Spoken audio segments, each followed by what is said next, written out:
I just wanted to share my win with you. I am 8 months postpartum, and since giving birth to my daughter, I've been suffering from panic disorder, agoraphobia, monophobia. I'm having troubles just driving around the block. So my daily thing is going for a drive and getting further and further each day as I go for a drive. And yesterday I went probably the furthest I've gone in a long time by myself. I did have a panic attack. I did not call my husband, which is what I would normally do. And I just turned around and started coming back home. But I'm not done yet. Which then my anxiety started to lessen. So I decided I was going to drive just a little bit further because I knew that it was just anxiety. And that's what I did. And then I came home. But I'm not done yet. Felt a little bit defeated. Tell me why. So I decided today I was going to go to the store. We had delivery come to our house for our groceries, and I decided I was going to leave 2 items out so I could go to the store and get those 2 items. This is the first time going to the store by myself in 8 months, and I did it. I went, I did it. I felt really anxious. I felt shaky. My heart rate was up. I waited in line, but I did it, and I felt really good after. I did not call anybody, and I'm just proud of myself for getting through that. That's my small win.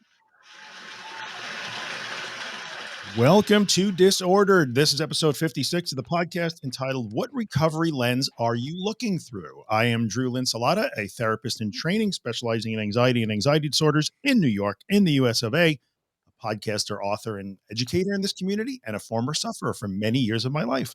And here's my esteemed co-host. Hi, I'm Joshua Fletcher, also known as Anxiety Josh on social media. I'm a psychotherapist who specializes in anxiety disorders based in the UK. Co-host of this podcast, content creator, and author of the book "And How Does That Make You Feel?" Welcome, brother. What are we going to talk about? What a great did it anyway. That was an amazing did it anyway. And for we won't say the person's name because I don't think she gave us permission. Thank you for sharing, and thank you for letting us indulge ourselves with a few sound effects.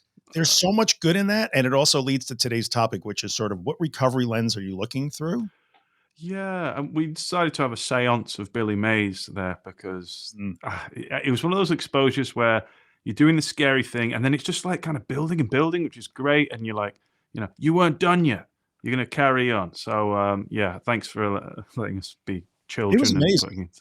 And I think that, to me, I was literally, we'll get into this in a second because the reason why we put in the old Backstreet Boys, Tell Me Why, I felt defeated.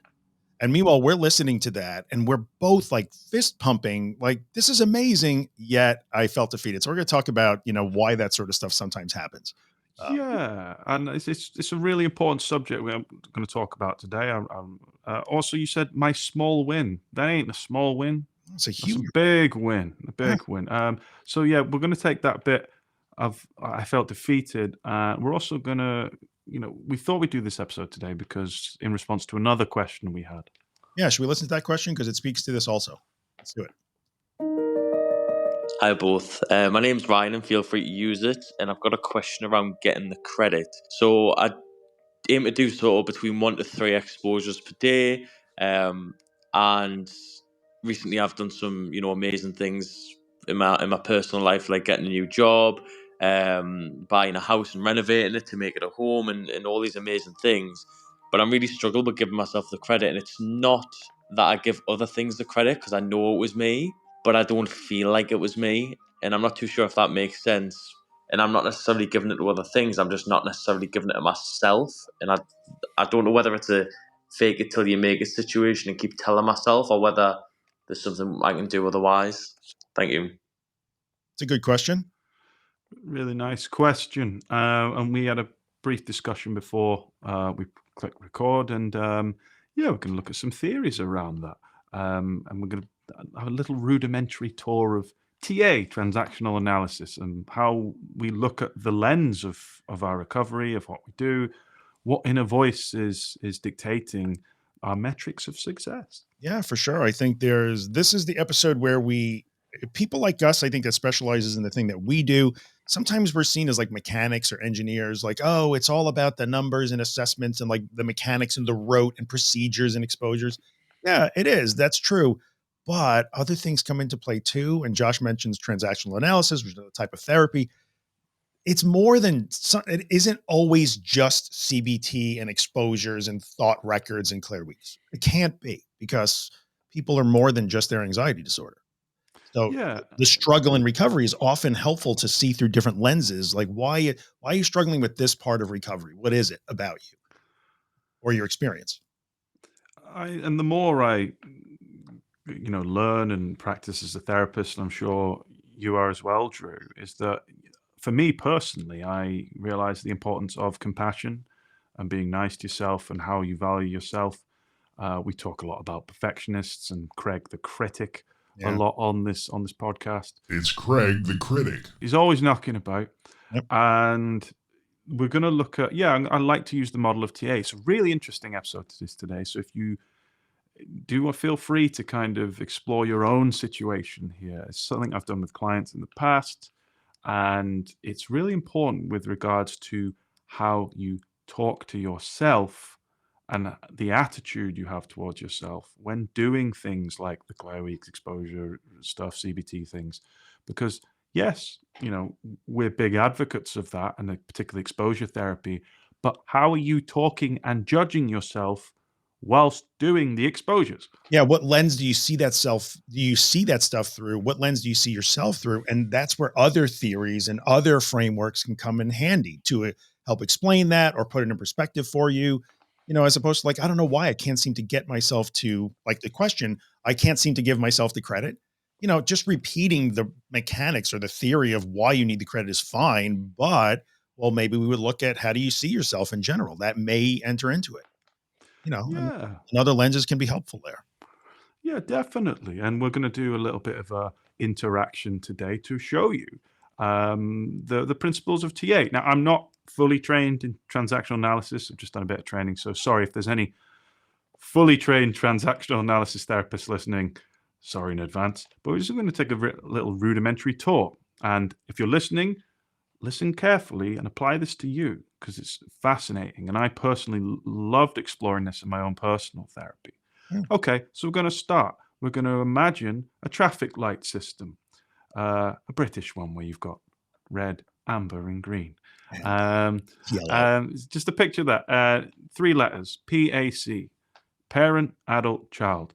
According to TA and Eric Byrne, we have 3 modes of personality: parent mode, adult mode, and child mode. And I will just briefly explain them to you now. I always start child mode because it's the fun one. So child mode is split into 2 parts. We have two child modes. The first one is fun child, playful child. When was the last time you were in playful child, Drew? Probably last night, to be honest with you. I was playing with my dog, playing with Copper. Yeah. Yeah. Or what about when you were putting in the Backstreet Boys and Billy Mays? Then we're just being children. That's just us being children like we are normally. Exactly. 100% playful. That was a playful moment. And we're giggling and being silly. Drew and I, when doing that, or playing with Copper or the dog, you're in playful child mode. You're in playful child mode whenever you're just having a laugh, out with your friends, whatever, and you're doing all these things. That's playful child mode. It's great. It's the most fun one. The other side of child mode is needing child. And this is when we are anxious, upset, angry. We feel like we are on the wrong side of justice. We feel like we're not getting the respect that we deserve, or have this sense of injustice, and we can regress into needing child. Come on, Drew, you're on the spot. When was the last time you were in needing child mode? You know what? 2 nights ago, I got off a call. I was just feeling like my calendar is packed. There's so much going on. I'm overwhelmed. And I just, gimme. I don't like this. This is not fair. My life is bad. Like, there was that moment where all I wanted to do is complain and give me. I need relief from this. I don't like this. Yeah. Yeah. So that's an example. It's not, you can be literally like an adult having a tantrum like I was. So I was playing pickleball the other day, and I still stand by this. So I'm going to go regress into needing child right now. I was playing and I hit the sweetest shot past this guy. I'm playing doubles, and it was in. And I could so tell it was in. And 3 people around me were like, no, it was out. I was like, you're all blind. That was clearly in. Anyway, I went into needing child. How can you not see the injustice of this? I'm angry. I feel ganged up on. Yeah. It's really horrible. That's obviously a petulant version of needing child. However, the biggest example of needing child is I feel scared. Yeah. I And our want to go, yeah, and it's not a bad thing. None of these modes of personality are bad. Just sometimes when we're stuck in these modes, they don't help. Mhm. So for me, when I was agoraphobic, couldn't leave the house. I'm a needing child. When I was having intrusive thoughts about how bad a person I am, I'm a needing child. I want that reassurance. I want that assurance from an authority figure or someone to tell me I'm okay. Mm. Can you think of any examples when you were in the midst of anxiety, Drew? Yeah, for me, I relied so heavily on safe people. I was needing child. Wanted to be protected and saved. Yeah. I was wrong about that, but that was clear. Like, I need you to save me here. Please save me. Please help me. Yeah. Yeah. And all of us, when we first develop anxiety, we try to get out of it through the lens of needing child. Who can help me? Now, don't get me wrong, nothing wrong with finding help. But when you're doing it through that lens, so for me, it was Google searching, trying to find the magic wizard who would tell me everything's okay. And lo and behold, when you Google search everything that's wrong with you, you end up further in needing child because you're like, oh my God, I've been exposed to the horrors of the world. Yep. Or if you stay in needing child mode, and the definition there. So needing child, yeah, when we're kids, we do need teach me, protect me so I can explore and learn, like explain the world to me, help me navigate. Yeah, that's healthy, like needing child, right? And in the anxiety state, it was save me because I think I need to be saved. And if you do that for me and you accommodate the needing child, then I learned that I have to always have that. I can't ever get out of needing child when I'm anxious. I always need you to save me or protect Yeah. me. Absolutely. And it's a very common thing. Sure. And again, there's nothing wrong with it. Like Mhm. sometimes if I'm upset, I will purposely access needing child in a healthy way. But Mhm. you know what? I'm going to cry about this loved one. Or I'm stressed and I'm going to cry. And that's okay. Yeah. I'm not a stoic Chad. I'm just going to sit there and be like, you know what? It's my time to cry, whatever. Yeah. So that's child mode, playful child, needing child. Moving on up, middle of our traffic light, we've got adult mode. This is the really boring, pragmatic, logistical one. Drew and I will role play it for you now. Drew, when are you free to record this week? I have 1 hour to record this week. That's all I got. Are you free on Thursday morning? Yeah, we could do Thursday morning. How about like 8 my time? Does that work? Not quite for me because I've got, I think, are you available at 9? Yeah. You know what? We could do that. I could do 9. Brilliant. How was your day? It was pretty boring and busy at the same time. How about you? Great. What'd you do today?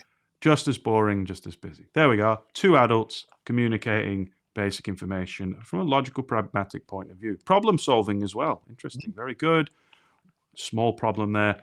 Through dialogue, we did it. Adult mode. When you see things through the lens of pragmatism. Can you have an example of every day, Drew, where you're in adult mode?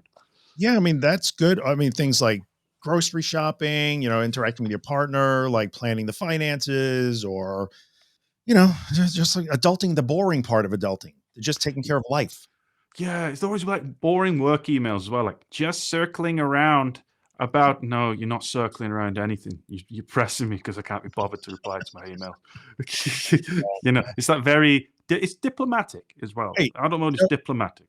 adult mode is also just sending this again in case it got lost in your inbox because I really want to be on your podcast. And it sounds like you're not interested in having me on your podcast. That's adult. That's adult. Just bumping this to the top Bumping of this. your email. Yeah. Yeah. I hope this email finds you well. No, you don't. No, you don't. But that's adult anyway. mode, right? That's like boring adult mode.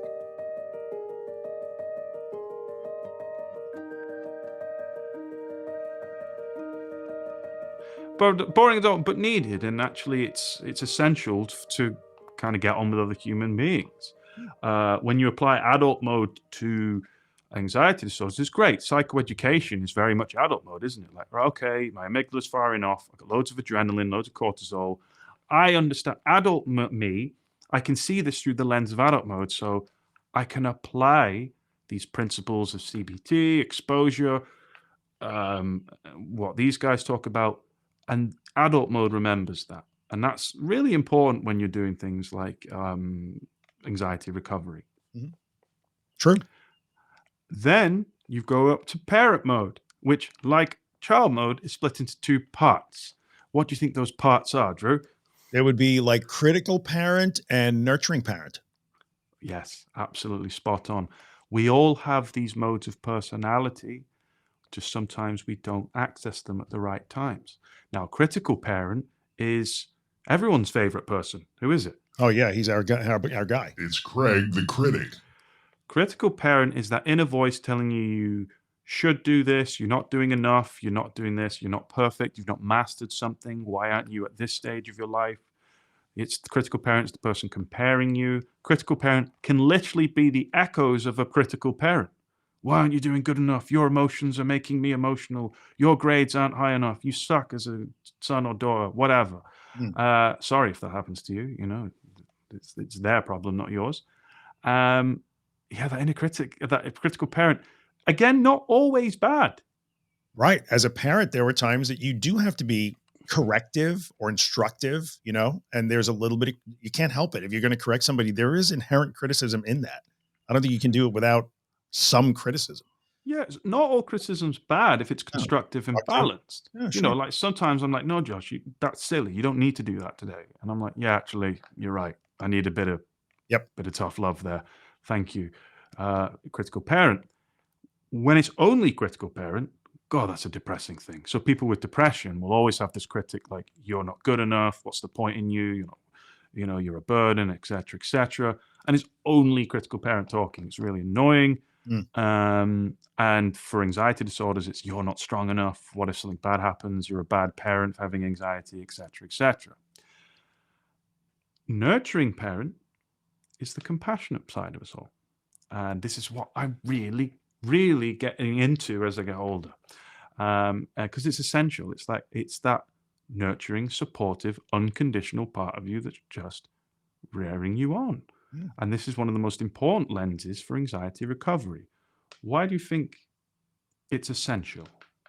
Well, and this is where things like self-compassion, you know, the Kristen Neff stuff and everything gets huge, you know, being kind to yourself, like making space for yourself, giving yourself grace. We hear all these cliches and all these sayings all the time in our community, right?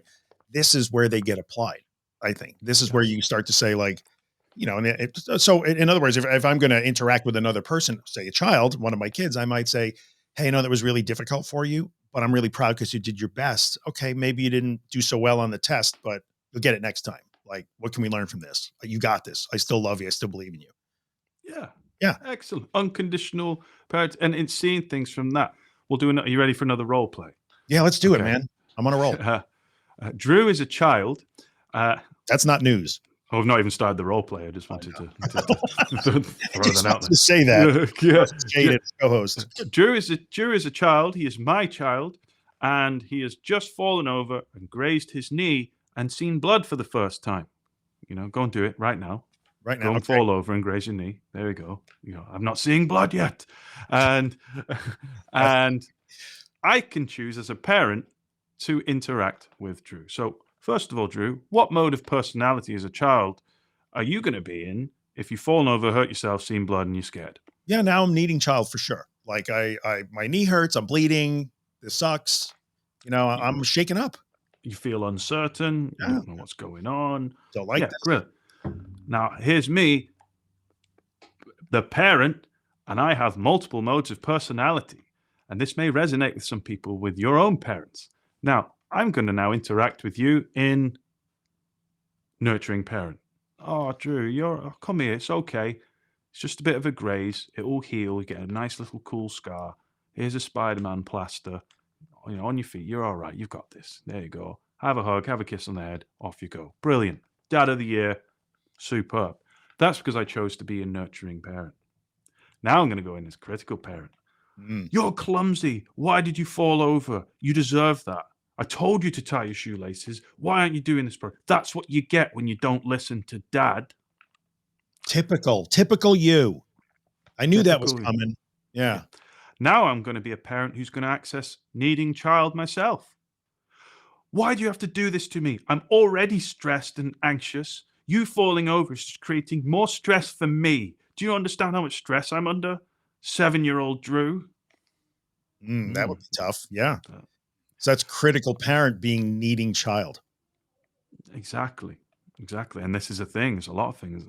There's a lot of stuff Yeah, in the wellness sphere, isn't it, about but not there like sure is. narcissistic parents and whatever. But yeah, We should probably that's talk about that for a second because, yeah, it's a little bit of a demonstration of TA as a particular lens, but this is where some of that stuff, when people say like, oh, CBT doesn't care about your past. Yeah, generally that's true. However, when you encounter struggles in incorporating these methods or techniques or whatever you want to call it, we can look through these lenses to start to see like, oh, well, your past experiences did teach you certain things that are now obstacles. And this is what's being illustrated here. So a lot of people in our community fear their emotions. They can't show big emotions because they may have been involved with critical parent who themselves was needing child. Your big emotion is ruining my day. I feel bad when you feel bad. So don't feel bad, please, or keep it quiet. absolutely. If you're approaching exposures and you've been taught throughout your life that showing vulnerability is a bad thing Yeah. because your parents couldn't do it themselves, that exposure is going to be double whammy.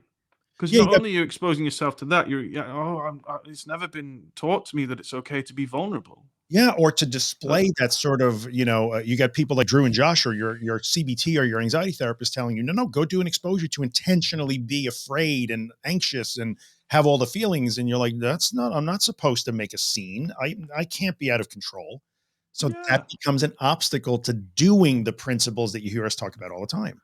And it's usually because that certain parent or however you grew up was a needing child themselves. It's the very foundation of emotional conservatism, Yeah. which is you being uncomfortable and emotional makes me uncomfortable and emotional because I'm a needing child.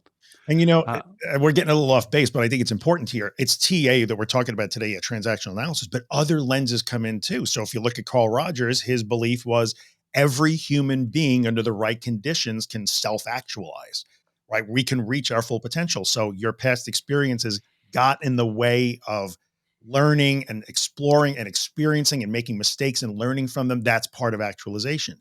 So we could spend mm, all of our time just repeating again and again and again that, oh, well, my parents were critical parents that they were their own needy child and that's why I'm broken.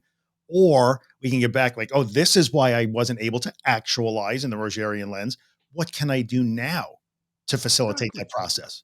So it Yes. all starts to fit together. Identifying the hurdle is the first part of overcoming it. That's the thing. That isn't how my life is defined. Oh, I don't need to see and value myself like that. Yeah. Um, Sorry, I th- sidetracked you there. no, it's fine. It's cool. And it's really important. And then finally, with the adult lens, so going back to the scenario, you can be so emotionless about it. So Drew's fallen over, scratched his knee, and I'm like, well, actually, what's happened here is that you've fallen over and grazed the membrane on top of the top skin layer. What's happened here is ruptured and the blood vessel has come up, pushing excess blood outside. Thus starts the scarring process where the skin will try to heal. And the 7-year-old's like, just hug me, Dad. Fucking hell. Are you doing? I don't need to know the nerdy science. I just want a hug. I just want you to be nice. And I think a lot of the CBT modality gets thrown into adult mode. It's very logical and don't get me wrong, I love CBT. Mhm. It's all good. It's my favorite probably of them all because I specialize in anxiety disorders. But it has its limitations. And when we are approaching these things, we have pasts, we have the way we speak to ourselves. So it's interesting that when you listen to the first Did It Anyway, the person sender inner said, but then I felt dejected. What lens are you looking at your Did It Anyway through? Because Yeah. that isn't a nurturing, encouraging parent. Don't get me wrong, a lot of it was nurturing parent. And then suddenly this other voice came in like, wasn't good enough. Yeah. Explore where that comes from. I did such a good job. I wanted to call for help. I didn't. And not only did I not call for help, but when I was driving home and I recognized my anxiety was dropping, I didn't go all the way home. I stopped because I knew that if I go all the way home, I might accidentally like teach myself that I have to go right home. 2 huge wins followed up by, and then I got home and I felt defeated. It Mm, would be a good idea to well, why couldn't I recognize that? What was yeah. defeat? That I was scared or that I got triggered? I'm supposed to control that? Yeah. Yeah. Yeah. I'm So not that's where doing enough. I'm not doing enough. That's where you get, no matter how many times you might listen to these podcasts or read our books and hear us say the point of the exposure is to be triggered, If you're having a hard time really taking that on board, like on an emotional level and putting it into practice, well, why? Does it seem dangerous or wrong? It's not only difficult, but is it like morally wrong, emotionally wrong to intentionally not control my emotions? Those type of things. Yeah, and they get in the way. They do. They Yeah, really can. and answering Ryan's question, and my advice would be reflect on what voice you're saying. And so you've done loads of great stuff, Ryan, Mm, and you've come a long way. But I say reflect, not ruminate, yeah. reflect. Yeah. And this is where kind of actually good conventional talking therapy can help. Where it's like, actually, I don't want to bring my compulsive, ruminative self here and my OCD themes, or we end up in a cycle of reassurance seeking. I just want to explore why I'm speaking to myself in this certain way. Yeah. And I've done that personally. I've gone to therapy, that's talking therapy, not taking my OCD themes, just taking. I want to talk about how I speak to myself as I approach the tricky exposure response prevention stuff, and that really helped because, like Drew said before we press record, he used the word holistic.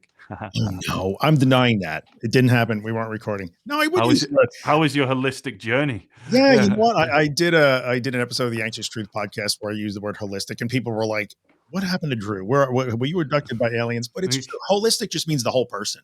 Yeah. And Ryan's question, I think, was great too, because I'm telling myself that I get the credit, but I'm not feeling what I think I'm supposed to feel a certain feeling. And since I can't create a feeling on demand by telling myself I get the credit, something must be wrong. Now, mechanically, I might point out, you did it. Just take it at face value. All right, I don't feel like I got the credit. Okay. That's just another experience that you're having. You have to learn to navigate through. I can't seem to feel like I got the credit. Okay. Well, I guess I'll do it again and see if I get it next time. Let's keep Yeah. trying. Sounds But like, yeah. yeah, but Oh, I'm sorry. demanding to create an emotional state on demand. Why do I think I have to create a special emotion?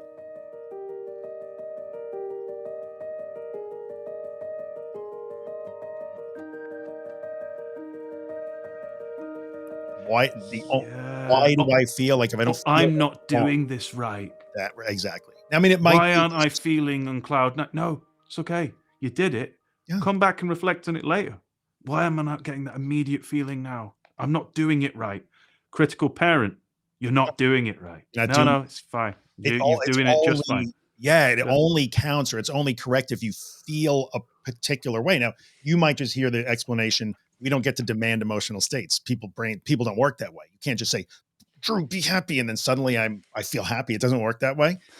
And you might, you know what? It might be mechanical, and maybe Ryan, if you're listening, you say, I misheard that. I'm sorry. Okay, I'm gonna give myself a break. Okay, cool. That was a mechanical correction. Or it could be, oh, I see where this is coming from, because if I don't do it exactly right the way I think it's supposed to be, then I'm going to be critical of myself. I'm a critical parent speaking to my needing child. Like, who even am I? I gotta walk away from this. I You're can't even believe I'm growing, saying this Drew. shit. It's so lovely. You're growing. Oh, Yeah. thanks. There's Josh being like nurturing parent. There you go. There we go. That was purely acting. I've Yeah, nothing he's but not apathy. nothing but Definitely. apathy. Yeah. No, can you press the Backstreet Boys again? Tell me why. Thank you very much. Yeah, and it's just something to reflect on. Parent, adult, child. It's also great if you're in a. I loved it because it's good to explore your relationships with people. There's some people in your life you usually bound to by blood. Well, you think you do, you believe you are. Well, you just don't get on with them, and these are people that can't access certain modes of being. So they're incapable of being nurturing. They're incapable of even being in adult mode. They only have two modes where it's like critical parent or needing child, and they oscillate between the two. These are the people that are very difficult to find it very difficult to maintain relationships Hmm. and get close to people because they can't access that. Probably because they've been through a lot of stuff themselves, Yeah. and need to kind of challenge it. So we always look at that with compassion. But I find it fascinating when you're looking at interactions with people. Why aren't I getting on with this person? Why does this person send me into needing child? Why do I feel like I need to get on the soapbox with this person and be in lecturing disciplinarian parent mode? What is it about this person that brings that out? it's a whole cool thing you can reflect on. Reflect, not ruminate. We're not trying to find a singularity, Yep. but reflecting is really healthy because, like Drew passionately screams, we're holistic people. Yeah, we are whole people. All of your experiences come into this process with you. You didn't just like magically develop an anxiety disorder one day and we carve it out and like treat it specially and then put you back into the world after we've excised the tumor of it is not a tumor, the anxiety disorder. So, that matters. And I think also here, so we might be talking through the lens of TA. I brought Carl Rogers into this, but other people might find like attachment style or attachment theory resonates for them. That's where you could bring that in. Oh, well, I have an anxious attachment style. Okay, well, that might explain why you struggle with certain parts of the recovery process. It doesn't negate the fact that you still have to go through that process, but it can help inform like, oh, this is why I'm struggling. I'm not broken. Maybe I learned this and I formed this type of way of interacting with people. So it's not just like, well, Carl Rogers was perfectly correct and TA is perfectly correct. We use different lenses sometimes and different lenses apply to different people or resonate with different people. Yeah, It's because fine. we're complex individuals. Yeah. I was going to ask you, Drew, what lens did you see your recovery through? Was it always one? Did it change? Well, in retrospect, I can see that it changed. Now, while I was in it, there was still, I guess if I had to use the TA thing, I would probably say critical parent, Interesting. maybe critical parent and that David Attenborough one where you described it. Imagine that was your dad and he just describes everything like David Attenborough, like narrates a documentary about cranes and Here regrets. he is, Yeah, right. failing yet Failing at another exam. exposure. You've reached the dreaded corner of Route 347. And My son sells cigarettes to fellow 13-year-olds. I think A I've done, rare specificity. and I was probably in that mode and critical parent. Now, in the end, I can look and say, oh, well, what I was really doing ultimately when I had to come to grips with the fact that I couldn't just run this over is I did shift. I only now I can look back and say maybe to more nurturing parent and like, no, that was really hard, but I tried to do a hard thing. So yeah, I'm not just badass, hardcore, just face the fear and do it anyway. I know it sounds like that, but in the end, what I had to do was, well, I'm doing hard things. What can I learn from this? So nurturing parent would have to kick in and say, okay, well, what did you learn from that? What did you take out of that? Yeah, that was really hard. You felt like shit, but it's okay. What did you learn? Because part of nurturing parent is encouragement.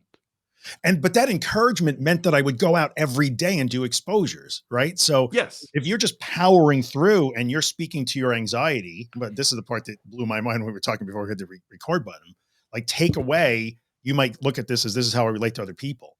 But if you take away the other side and it's not another person and insert, how do you talk to your anxiety? If I just talk to it as critical parent, you run yourself through like a torture chamber of exposures that don't seem to go anywhere and don't help. And then you burn out and you lose, you lose your ability or your motivation and you drop out of the race. If I Yes. had I'm just going to push through and go, I'm going to overcome it. I probably wouldn't have made it. I wouldn't have done it. I had to No. shift. I didn't know So I was shifting. looking back, you did the attitude shift where you shifted into encouragement. And this is why Yep. some people struggle with exposures and not because it's the lens they see their exposures through. Yeah. I'm setting myself up to fail here or whatever, but that encouragement. So there was a mixture of it in the did it anyway we heard today. It was, and I was getting there and I was getting there, but I felt a bit dejected and depleted because of that. No, keep going with the first encouraging voice. You encourage yourself to do more. And if you're listening now and you're a bit like, find that inner encouragement. Yeah. You can do it. Find it from people around you if you want, but also internalize it for yourself. It's really, really important. I'm going to go even a little weirder on this. And you tell me, correct me if I'm wrong, because you know more about TA than I probably ever will. But I think there are circumstances where if critical parent voice is kicking in, nurturing parent can nurture the critical parent to talk it Ooh. down. Right. I see what I'm doing here. I'm beating myself up because maybe my expectations are still a little unrealistic or out of alignment. So Yes. I'm really being harsh on myself because I got triggered. But let me remind myself that the object of an exposure is to get triggered. That wasn't failure. That was a classroom for me. Yes. Yeah, definitely. And also remember, they're not always bad. Yeah. If it's only critical. So like when I was doing my exposures, it was like, and I got a bit lax with it. The inner critical parent would be like, you're being lazy, get up and do something now. And actually, you know what? Yeah, okay. You've got me out of bed. Now I need encouragement and nurturing now. Yeah. Whereas not just, you're not doing this anyway. And yeah, I think that's really important. Anyway, That was Very a whistle stop tour of TA with my limited knowledge, but something to reflect upon. You might as well reflect on this other than ruminate on the catastrophes that your threat response presents to you. There you Definitely go. reflect on this instead. Good advice. Um, What else we got in our like 9 or 10 minutes that we got left? Yes. we have. I've read some really good did it anyways. Do you want to hear some? Yeah, let's hear it. I got two. I got a short one and a slightly longer one. This one's a short one. Thank you guys. Love your show. Was listening tonight on my way to the train stop, and I was listening to the OCD episode, and I was inspired to not do my compulsion of having to turn off my podcast after I cleaned my first two cat litter boxes. So this person's obviously got OCD, and it's part of their ritual. Rather, I listened until I finished all of the episode, and then I did my nighttime OCD chores. For me, this is a big thing, and I know I've got a long way to go, but that was, I'm going to get there. They literally said that. I got a long way to go. We're going to get there. I just wanted to jump in there with my enthusiasm. That's excellent. Yeah, If you've got this really big OCD ritual, and you're doing that, and you decided to break that and continue listening to a podcast instead, that's the first step of willful tolerance. You willfully tolerated that feeling of uncertainty or whatever, and you broke it up. Excellent start. That's a really good one, particularly if you've got quite severe OCD. Well done. Especially in that moment.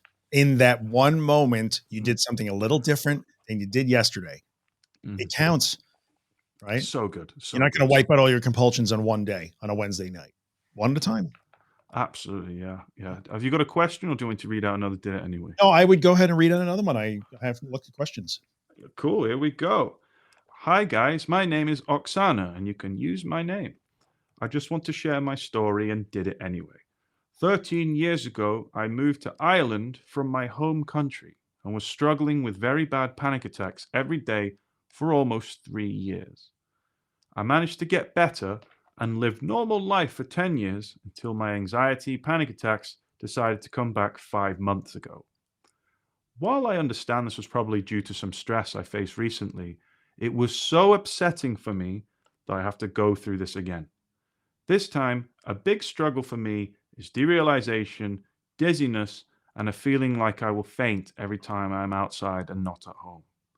I started therapy, reading books about anxiety to educate myself and to learn how to tolerate it all. It's slowly getting better. However, the biggest fear for me still is crowded places. Oh, have you still got that "there's more" thing?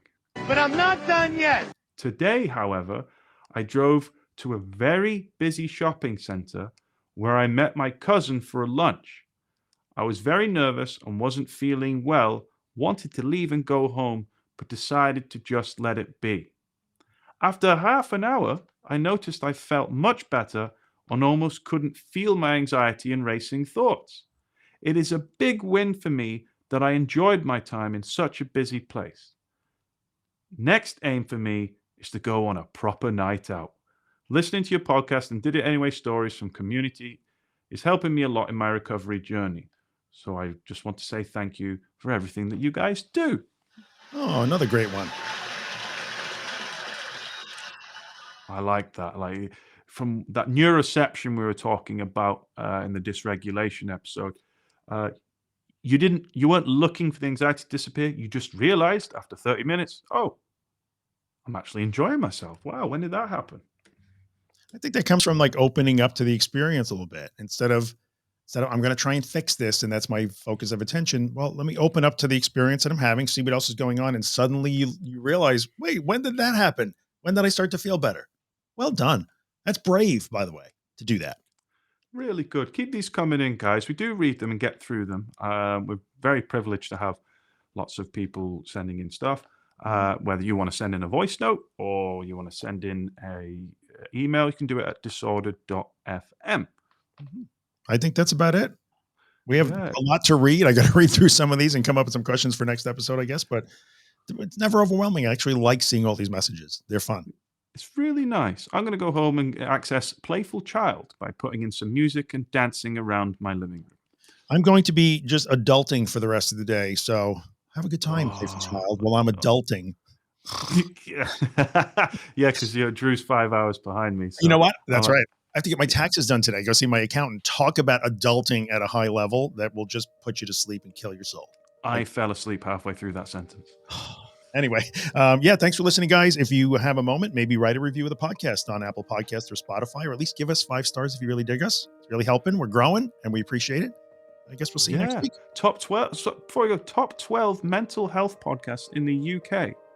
Damn. Up there with some big names. What a privilege it is for them to be near us.